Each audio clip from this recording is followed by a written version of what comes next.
Respublikamiz bo'ylab o'tkazilayotgan joriy yilgi Navro'z sayli shukronalik tadbirlari Chust tumanida ham o'ziga xos tantana qilindi. Ma'naviy-ma'rifiy tadbirlarda ishtirok etayotgan Respublika ishchi guruhi ma'naviyat targ'ibotchilaridan iborat mehmonlar bayramona chiqishlari bilan chustliklarni xushnud etdilar. Unda iqtidorli yoshlar hamda hunarmandlarning ijodiy namunalari jamlangan ko'rgazmalar, bahoriy taomlar, sportchilarning chiqishlari, osh tanlovlari tashkil etildi. Mehmonlar ona yurt, tinchlik, shukronalik ruhidagi chiqishlari, qo'shiqlar bilan sayl ishtirokchilarini qalbiga yuragiga kirib borishga harakat qildilar. Men o'zim qirg'iz millatiga mansubman. Biz shu o'zbeklar bilan xudo anda bo'lib, do'st bo'lib, inoq bo'lib ketganmiz. Bu yerda qo'shiqlardan bahramand bo'lyapmiz. Milliy taomlarni iste'mol qilib, bolalarim bilan yaxshi dam olyapmiz. Yurtimiz tinch bo'lsin. Bayram bilan hammani tabriklayman. Justimizda katta festival bo'lib o'tmoqda. Ko'plab millat vakillari qatnashmoqda. Biz ham bu bayramda o'z hissamizni qo'shgan holda yetishtirgan gullarimizni olib keldik. Justimiz o'zini oshi bilan mashhur. Bugungi kelgan mehmonlarimizga o'zimizni chust oshlarimizdan tortiq etildi.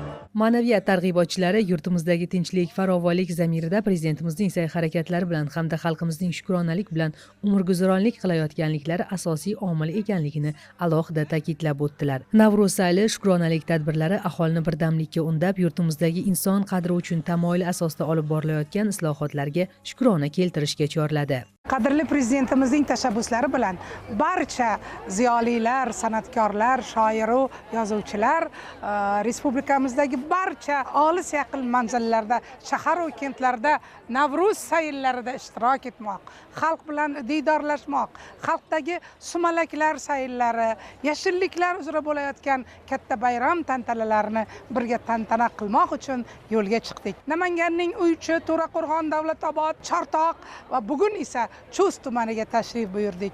Bittagina qutlug' niyatimiz bor.